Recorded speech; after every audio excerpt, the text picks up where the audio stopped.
രാത്രിയായാൽ നേരത്തെ കിടന്നുറങ്ങിയിട്ട് തഹജ്ജുദ് നിസ്കാരത്തിന് വേണ്ടി എണീക്കുന്ന പെണ്ണുങ്ങള്, തഹജ്ജുദ് നിസ്കരിക്കാൻ വേണ്ടി എണീക്കുന്ന ഭാര്യമാര്, അങ്ങനെ തഹജ്ജുദ് നിസ്കരിക്കാൻ വേണ്ടി എണീറ്റ് വാഷ്റൂമിൽ പോയിട്ട് വുളൂ ചെയ്ത് തിരിച്ചു വരുമ്പോ പുതിയാപ്പിള നന്നായി കിടന്നുറങ്ങുകയാണ്.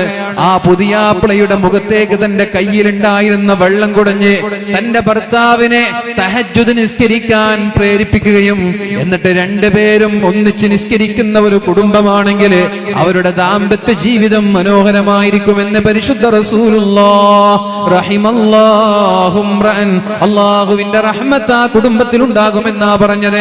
വമിൻ ആയാതിഹി അൻ ഖലഖ ലക്കും മിൻ അൻഫുസികും അസ്വാജാ ലിതസ്കുനൂ ഇലൈഹാ.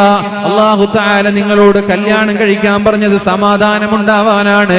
വജഅല ബൈനകും മവദ്ദതൻ വറഹ്മ, എന്നിട്ട് അല്ലാഹു തആല നിങ്ങളുടെ ഇടയിൽ കാരുണ്യമുട്ട് തരും. എപ്പോഴാണ് അള്ളാഹുവിന്റെ റഹ്മത്ത് ഉണ്ടാവുന്നത്?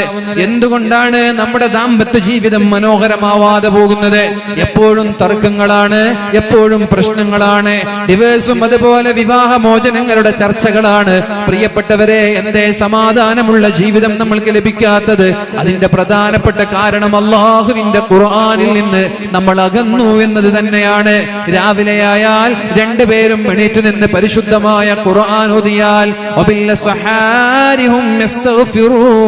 അത്താഴ സമയമാകുമ്പോ രണ്ടുപേരും എണീറ്റ് തഹജ്ജുദ് നിസ്കരിച്ചിട്ട് ഭാര്യയും ഭർത്താവും ഒന്നിച്ചിരുന്ന് ഖുർആൻ ഓതുന്നൊരു വീടാണെങ്കിൽ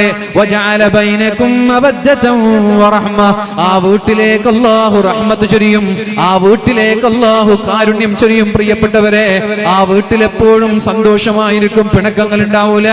അല്ലാഹുവിന്റെ ഹബീബിന്റെ ദാമ്പത്യ ജീവിതം അങ്ങനെയായിരുന്നല്ലോ.